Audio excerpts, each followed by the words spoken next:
Ang kwentong ito ay hango sa totoong buhay. Karanasan ito ni Dither. Taong 1970, Baliwag, Bulacan.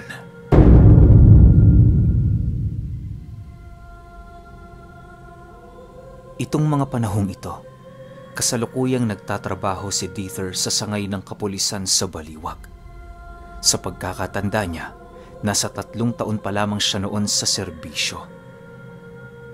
Ayon kay Dither, hindi naging madali ang trabaho ng pulis noong mga panahong yon sa kadahilanang talamak pa ang krimen sa lugar.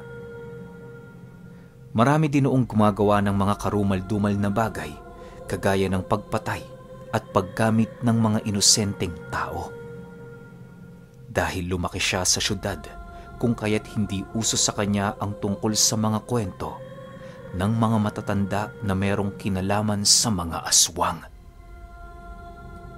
Dagdag pa ni Dither na kapag nakakarinig siya ng mga ganoong uri ng kwento, tila ba katawa-tawa yun para sa kanya.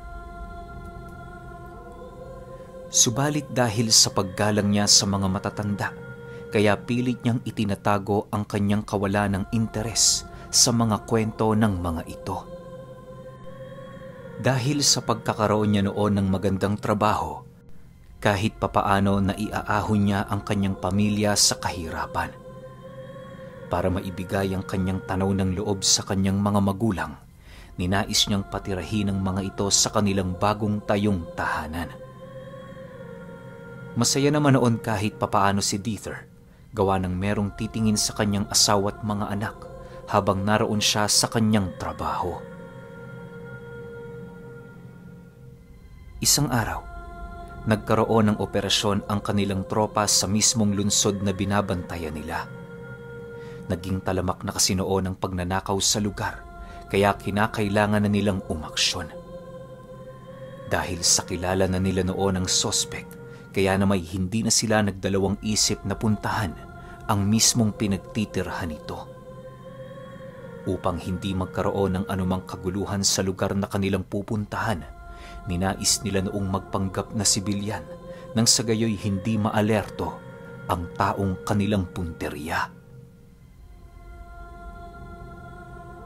Sa pagdating nila sa lugar, naging maayos naman ang lahat. Nagawa na din nila noong makalapit sa bahay ng kanilang punteriya, kung kaya't inaasahan na nila noong madadakip nila ito ng walang hirap. Habang nakikiramdam sila noon sa bawat isa, bigla namang nagbigay ng hudyat ang kanilang leader, indikasyon ng pagpasok nila sa loob ng bahay ng sospek. Dahil nasa unang hanay noon si Dither, kung kaya't sila ang pinakaunang pumasok ng bahay. Pagtadyak niya noon sa pinto, kitang-kita niya ang sospek na kanilang punteriya na tila ba nagulat sa kanilang ginawa. Dahil sa pangyayaring yon, bigla naman yung tinutukan ni Dither ng baril sa paniniwalang susuko ito sa kanila ng payapa. Sinigawan niya din yung dumapa sa lupa, subalit laking gulat na lamang niya nang bigla yung ngumisi habang dahan-dahang naglalakad patungo sa kurtinang naghihiwalay sa sala at silid ng bahay. Dahil sa ginawa ng lalaking yon, agad naman itong sinundan ni Dither, ngunit pagdating niya sa lugar, tanging isang malaking daga na lamang ang kanyang naabutan. Pumasok ito sa siwang ng bintana hanggang sa tuluyan na itong makawala. Ilang minuto pa ang lumipas, bigla namang nagsidatingan ang kanyang mga kasama na hinahanap ang kanilang punteriya. Pagtingin ng kanilang leader sa kanya, bigla naman itong nagtanong ng, "Nakita mo ba? Ba't ka sumigaw?" Nang marinig niya ang sinabi nito, bigla naman siya noong natigilan sa kanyang ginagawa sa kadahilanang hindi niya alam kung papaano niya maipapaliwanag ang kanyang mga nakita. Alam niyang nasa harapan niya noon ang sospek, ngunit nasisiguro ni Dither na hindi maniniwala ang pinuno ng kanilang operasyon kung sasabihin niya ditong naglaho na lamang ito na parang bula. Dahil wala naman silang nahanap sa lugar, kung kaya't nagpasya sila noong itigil na ang kanilang misyon. Bago nila tuluyang nilisan ang bahay ng sospek, may iilan siyang bagay na napansin sa lugar na animoy bagong-bago pa lamang sa kanyang paningin. Ang iilan sa mga ito ay may mga kandilang walang sindi at mga maliliit na libro na merong mga dialekto na hindi gaanong maintindihan at mabasa. Wala namang kaide-ideya noon si Dieter kung ano ang mga bagay na yon, kung kaya't ninais na lamang niya itong ipagsawalang bahala. Sa pagbalik nila sa kanilang istasyon, tanging gulat at pananabon ang kanilang natanggap sa namumuno ng operasyon. Wala naman silang magagawa noon dahil wala naman silang nakita. Hindi na dinoon ninais pang ilahad ni Dieter ang tungkol sa dagang kanyang nasilayan, gawa ng nasisiguro niyang magiging isa lamang itong katatawanan. Kinahapunan, pagdating niya ng kanilang bahay, agad naman niyang inilahad sa kanyang ama ang tungkol sa mga bagay na kanyang nasaksihan. Yun lang kasi ang taong kayang pagkatiwalaan sa mga bagay na animoy, imposible para sa kanya. Habang inilalahad ni Dieter ang tungkol sa sospek na kanilang hinahanap, bigla naman niyang nakuha ang atensyon ng kanyang ama nang mabanggit niya dito ang tungkol sa nakita niyang daga sa silid nito. Matapos niyang mailahad ang bagay na yon, agad naman siyang pinatigil ng kanyang ama sa pagsasalita habang nagwiwika ng, "Hindi kayo natulugan nun, iho. Sigurado ako, ang dagang nakita mo ay ang taong hinahanap ninyo." Marami ang may ganyang kakayahan sa mga probinsya. Alam mo ba yun? Dagdag pa nito na maaaring ang sospek na kanilang hinahanap noon ay merong alam sa lihim na karunungan kung kaya't nagagawa sila nitong matakasan. Naghinala din ang kanyang ama sa sospek na kanilang hinahanap dahil sa kakayahan nitong magpalit anyo ng napakabilis. Ayon pa sa ama ni Dieter, kayang magpalit ng anyo ng isang tao, subalit nasisiguro niyang aabutin pa yon ng 3 hanggang 5 minuto. Ang tanging nilalang na nakakapagpalit ng ganoong kabilis ay ang mga taong merong dugo ng mga demonyo na kung tawagin ay aswang. Nako, Dieter, mag-iingat ka dyan sa tinutugis ninyo, ha? Sigurado akong hindi yan ordinaryo. Kung may paraan ka para hindi mapanghawakan ng kasong yan, gawin mo na. Ikaw din, baka sa huli magsisi ka. Wika ng kanyang ama matapos nitong mailahad ang kanyang nais sabihin. Nang marinig ito ni Dieter, tumawa lang naman ito na parabang hindi makapaniwala sa sinabi ng kanyang ama. Bagaman katawa-tawa para sa kanya ang bagay na yon, ni isang segundo hindi niya nasipat na ngumiti ang kanyang ama. Dahil sa pagiging seryoso nito, wala na siyang nagawa kundi ang manatiling tahimik habang nakatingin sa kanilang padre de pamilya. Pasensya ka na, tay. Alam mo namang hindi ako naniniwala sa mga bagay na yan eh. Nasa syudad tayo, kaya walang puwang sa lugar na ito ang mga nilalang na binabanggit mo. Paano mo naman masasabi kung ano ang totoo at kathang isip lang? Alam mo na ba ang lahat ng sikreto ng mundong ito, anak? Kung sa bato, isa ka lamang kakarampot na piraso nito. Naniniwala ka sa Diyos, di ba? E di tanggapin mo din na totoo ang mga demonyong nilalang niya. Seryosong sagot naman ng kanyang ama. Dahil sa sinabi nito, wala na siyang nagawa kundi ang humingi ng tawad. Kung iisipin, may punto din naman ang sinabi ng kanyang ama, gawa ng kahit anong pag-iisip niya, alam niya sa kanyang sarili na tama ang bagay na yon. Matapos ang kanilang pag-uusap, agad namang tumungo si Dieter sa silid ng kanyang asawa para magpahinga. Maaga pa siyang natulog noon dahil marami pa silang gagawin kinabukasan. Bukod kasi sa pagpaplano ng pagkasukol ng sospek, may iilan din silang mga kasong tinitingnan. Makalipas ang ilang araw, patuloy pa rin ang paghahanap nila Dieter sa magnanakaw. Kung saan saang dakunan nila yon pinuntahan, subalit bigo silang malaman ang eksakto nitong kinaroroonan. Wala din namang makapagtuturo sa kanila ng eksaktong pinagtataguan nito, kung kaya't naging mahirap para sa kanila ang mga bagay-bagay. Dahil sa wala na siya noong pagpipilian, nagpasya siyang magpasama sa kanyang ama na tumungo sa isang manghuhula di kalayuan sa syudad nila. Yun na lamang ang naisip niyang paraan noon para mahuli ang magnanakaw sa kanilang lugar. Napag-isip-isip kasi noon ni Dieter na hindi masamang humingi ng tulong sa ganoong tao, lalo pat imposible na para sa kanila kung saan hahagilapin ang masamang loob na kanilang hinahanap. Kumbaga, lahat ng maaaring paraan ay kinakailangan nilang gawin para lamang madakip ang taong may malaking kasalanan sa batas. Nang mapag-alaman ng kanyang ama ang kanyang nais, dali-dali naman siya nitong dinala sa kakilala nitong manghuhula.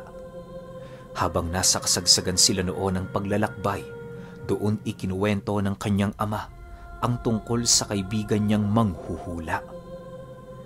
Ayon sa ama ni Dieter, maaasahan ng taong kanilang pupuntahan gawa ng marami na itong napatunayan.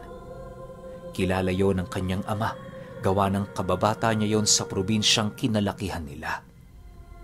Masyado na ring malalim ang kaalaman nito sa panghuhula, na halos umabot na sa aktong nagagawa na nitong makasilay ng hinaharap. Dahil sa medyo may kalayuan ang lugar nito, kung kaya't inabot sila ng maghapon sa kanilang paglalakbay. Pagdating nila sa lugar, agad naman silang sinalubong ng taong yon na nakangiti. Inaasahan ko na ang pagdating ninyo. Halina kayo, pasok sa mumunting bahay ko. Wika ng manghuhula pagbaba nila sa sasakyan. Dahil sa ginawa nito, doon na dahan-dahang napapaisip si Dieter kung papaano nito nalaman ang kanilang pagdating, gayong hindi sila doon nagbigay ng abiso. Pagsilay niya sa kanyang ama, nasipat niya yung nakangiti habang nakatingin sa kanya.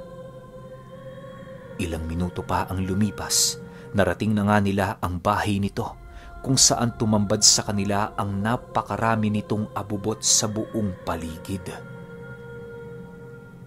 Sa unang tingin, animoy ang bahay nito ay nakaluklok sa kagubatan, gawa ng napakarami nitong mga halaman at mga baging na tumutubo sa bubong ng bahay nito. Hindi naman nila yun gaanong pinapansin sa kadahilan ng hula ng matanda ang kanilang pakay sa lugar. Sa pagpasok nila sa bahay ng kaibigan ng kanyang ama, bumungad sa kanila ang isang pabilog na mesa na mayroong tubig at bolang kristal sa gitna. Nag-aasul ang tubig na nakapalibot sa kristal na yon na para bang galing ito sa karagatan.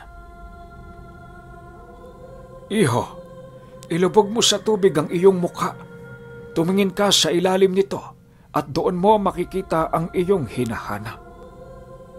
Ano man ang makita mo sa ilalim, paniwalaan mo ito, sapagkat ang mga bagay na yon ay totoo at may basbas ng mga nilalang na hindi mo nakikita. Wika ng manghuhula. Matapos nitong makapagsalita, agad namang inilubog ni Dieter ang kanyang muka sa tubig. Pagmulat niya sa ilalim, bigla namang nandilim ang kanyang paningin. At kasabay nito ang pagsilay niya sa kabuuang lugar ng bayan ng Baliwag. Habang pinagmamasdan niya ang buong paligid, laking gulat na lamang niya nang biglang maglakbay sa kabuuang lugar ang kanyang wisyo. Lahat ng kanyang dinaraanan noon ay maigi niyang tinandaan, alinsunod sa sinabi ng manghuhula sa kanya. Ilang minuto pa ang lumipas, bigla namang tumigil sa isang bahay ang kanyang paglalakbay. At mula roon nakita niya ang lalaking kanyang hinahanap. Nakaupo ito sa gitna ng bahay habang napapalibutan ang kanyang buong sarili ng mga kandilang itim.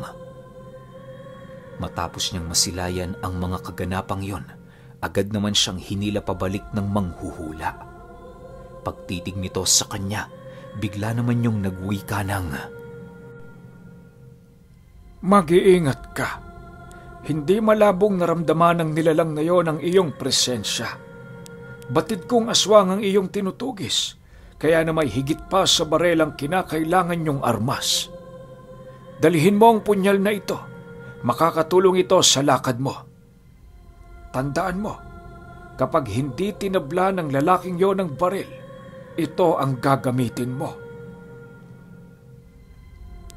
Matapos marinig ni Dieter ang sinabi ng matanda, agad naman yung nagpasalamat habang nag-aabot ng konting donasyon. Dahil sa marami pa silang gawain noong mga oras na yon, kaya na may hindi na sila nagtagal sa bahay ng matanda. Bago nila nilisan ang tahanan nito, nag-usap muna ng bahagya ang kanyang ama at manghuhula para naman makapagkumustahan kahit papaano. Makalipas ang araw na yon, muling gumalaw sila Dieter para matugis ang salarin. Nagsama siya noon ng dalawa nilang kapulisan para masigurong ligtas ang kanilang paghuli dito. Kahit tagilid ang naisip niya noong plano, kahit papaano'y napagkatiwalaan siya ng pinuno ng kanilang grupo. Sa pag-alis nila sa estasyon, walang sino man doon ang kanilang pinagsabihan. Ilang minuto din sila noong naglibot sa bayan hanggang sa marating na nila ang bahay na kanyang nakita sa tubig. Nang makumpirma yon ni Dieter, agad naman nila yung minanmanan para kumpirmahin kung nandun ba talaga ang salaring kanilang hinahanap. Pagsilay nila noon sa bintana, bigla naman nila yung nakita at kasabay nito ang kanilang pagtakbo patungo sa nasabing bahay. Hindi na nag-alangan ng kanilang grupo na hulihin ang salarin upang matapos na ang krimen na patuloy nitong ginagawa sa kanilang bayan. Sa pagdating nila sa loob ng bahay, wala sila doong nasipat na kahit na sinong tao maliban sa isang pusang itim na kumakain. Sinipat pa nila noon ang mga bintana ng bahay at bawat sulok nito, ngunit wala sila doong nakita. Dahil sa muli na naman nilang kapalpakan, napilitan na namang bumalik ng estasyon sila Dieter ng tahimik. Bago niya noon nilisan ang lugar, bigla naman siya noong natigilan nang masipat niya ang pusang nakatingin sa kanya na para bang pinagmamasdan sila nito. Dala ng kanyang kuryosidad, dinala niya ang pusang yon sa presinto upang kumuha ng isang maliit na kulungan para dito. Bale, nagpalusot na lamang siya na natipuhan niya ang pusang yon nang sa gayoy hindi siya mapaghinalaan ng kanyang mga kasama. Sa pag-uwi niya sa kanilang tahanan, agad naman niyang inilahad sa kanyang ama ang tungkol sa pusang kanilang nakita. Para masigurong ordinaryong pusa lamang ang hayop na nakuha noon ni Dieter, dinala nila ito sa bahay ng manghuhula. Yun lang kasi ang alam nilang maaaring malapitan na makakatulong sa kanila. Sa pagdating nila sa bahay nito, panay naman ang pagpupumiglas ng pusang yon sa kulungang gawa sa bakal. Nag-umpisa na doon silang magtaka, gawa ng napakatahimik ng pusang yon noong bumabiyahe sila. Nang makapasok na sila sa bahay ng manghuhula, dali-dali naman nilang ibinigay ang pusang yon para hindi na ito makawala pa. Sa paghawak doon ng kaibigan ng kanyang ama, bigla naman itong napangiti habang nagwiwika ng, "Nahuli mo na pala ang salarin. Isa kang mahusay na alagad ng batas, iho." Nang marinig ni Dieter ang sinabi nito, hindi naman niya lubusang maunawaan ang ibig sabihin ng matanda. Alam niyang hindi yun ang salarin na kanilang hinahanap sa kadahilanang anyo itong pusa. Matapos ang konting pag-uusap nila noon, dali-dali naman silang tumungo sa silid ng matanda para hintayin ang pagpapalit anyo ng pusa. Binigyan sila noon ng abiso ng manghuhula na kung nais nilang makita ang totoong anyo ng nilalang, kinakailangan nilang manatili sa bahay nito hanggang sa pagsapit ng gabi.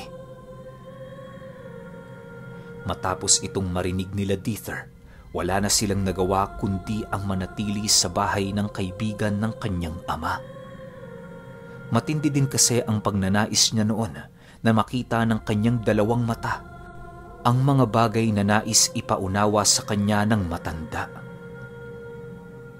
Habang lumulubog na noon ang araw, panay naman ang pag-alulong ng pusa sa loob ng silid. Hindi na nila yun gaanong pinapansin sa kadahilanang inilahad sa kanila ng manghuhula na hindi na yun doon makakatakas. Ang kinakailangan nilang gawin, hintayin ang pagpatak ng hating gabi upang maalis sa katawan ng nagbabalat kayo ang bisa ng kanyang mga buhay na salita. Yun lamang ang paraan para bumalik sa dati ang anyo nito sa kadahilanang masyadong mapanganib kung puwersahan yung alisin ng matanda. Ilang oras pa ang lumipas, tumungtong na nga ang 11:00 ng gabi. Mula sa oras na yon, nag-uumpisa ng kumilos ng abnormal ang pusa na parabang naghahanap yon ng malulusutan sa lugar. Maigi naman itong binantayan ng manghuhula para masiguradong hindi yun makakaalis sa oras na tumungtong ang hating gabi. Sa pagpapatuloy ng pagmamasid nila Dieter, napansin na nila noon ang pamumula ng mga mata ng pusa, indikasyon na natatangi ito sa mga ordinaryong pusang kanilang nasisilayan.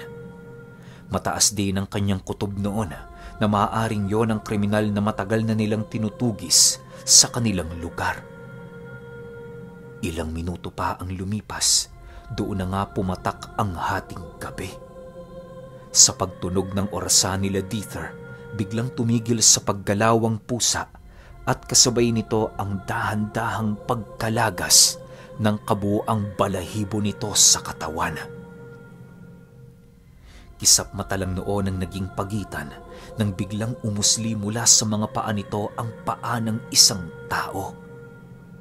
Para hindi mamatay ang nilalang na yon, dali-dali naman itong pinalabas ng manghuhula sa kulungan at mabilisang tinalian sa leeg. Matapos niya itong gawin, inihipan niya ito ng usal sa buong katawan nang sa gayoy mapako ito ng tuluyan sa sahig ng kanyang tahanan. Maya-maya pa, bigla namang bumungad sa harapan ni Dieter ang lalaki na parabang hindi makapaniwala sa mga bagay na kanyang nakita. Napakamalas mo naman, demonyo. Ibang tao pa ang nasamahan mo. Kampante ka bang walang nakakaalam sa bayang ito ng iyong sikreto? Akala mo ba dadalhin ka ng taong ito sa bahay nila? Wika ng manghuhula habang patuloy na tinititigan ang lalaki. Nang maramdaman itong sasagot pa ang lalaki na yon, buong puwersa naman yung tinigalpo sa noo at inihipa ng sumpa sa bumbunan.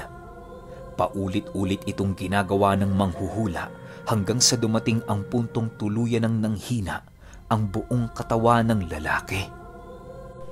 Matapos niya yung maisakatuparan, agad naman niyang kinuha ang isang maliit na patpat sa kanyang altar at mabilisan niyong itinarak sa dibdib ng aswang. Wala nang nagawa ang nilalang na yon para makapumiglas dahil nagawa na siyang maunahan ng manghuhula.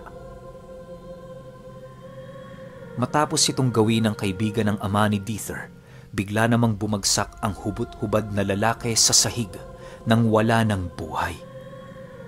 Maya-maya pa, bigla naman nila yung nasipat na naagnas, indikasyon na tuluyan na itong namatay.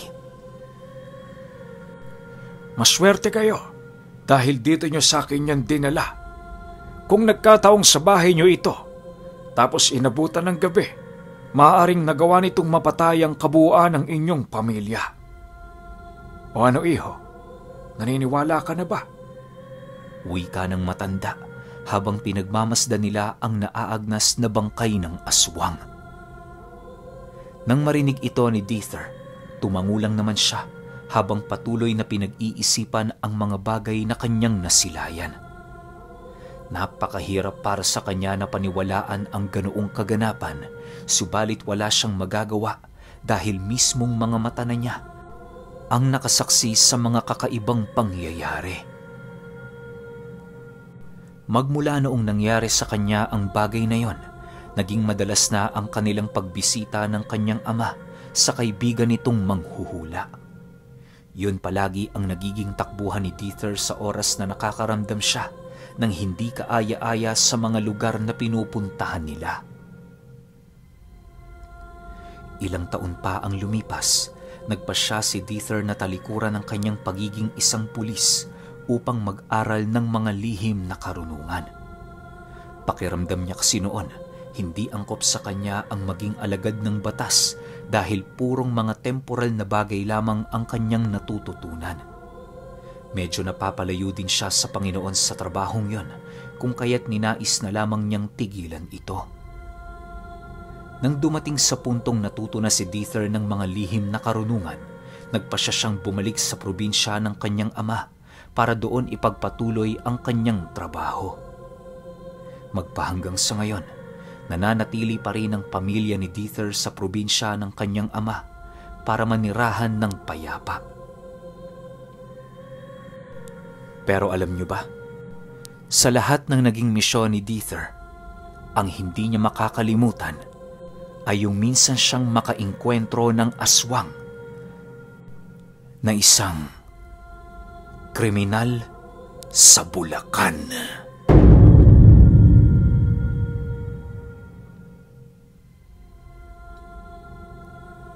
Okay, opinion ko sa kwento. Ang pinaka nagpa-hook sa akin sa kwento, yung ginawang panghuhula ng manghuhula. Grabe, sobrang angas nun. Isipin ninyo, yung bato, tapos merong asul na tubig, di ba pinalublob dun yung mukha niya? Tapos sa pinakababa, makikita niya yung gusto niyang makita. Para sa akin, hindi siya matatawag na manghuhula kasi hindi naman ang hula. May ginawa. Siguro ang tamang term talaga albularyo o ermitanyo, di ba? Para sa akin lang naman yun. Tapos, sa Bulacan ngayon, alam naman natin kung ano nangyayari dyan sa lugar na yan. Kaya yung mga taga Bulacan, please, magdoble ingat kayo hanggat maaari. Kung di naman kailangan lumabas, huwag na kayong lumabas kasi ngayon, putok na putok sa Facebook yung nangyayari sa lugar ninyo. Kaya please, mag-iingat kayo para sa mga subscribers nating mga taga Bulacan. At saka, i-correct ko lang, gusto ko lang i-correct si Dieter dun sa part na naging pulis siya tas napapalayo siya sa Diyos. Para sa akin, mali yun. Sobrang mali nun. Siguro lang, kaya nangyayari yung bagay na yun, masyado siya nakafocus sa isang bagay. Kasi ako may mga kaibigan tsaka kakilala akong pulis na maraming karga sa katawan, maraming dasal, maraming mutya. Pero pulis pa rin sila. So, ibig sabihin, hindi nalalayo yung loob nila sa Diyos. Bagus mas napapalapit pa. Kaya ako, yun lang yung mga nasilip ko sa kwento. Pero kayo, kung may opinion kayo sa kwentong ito, i-comment nyo lang sa baba. Yun lang. Hanggang sa susunod na kwento. Salamat.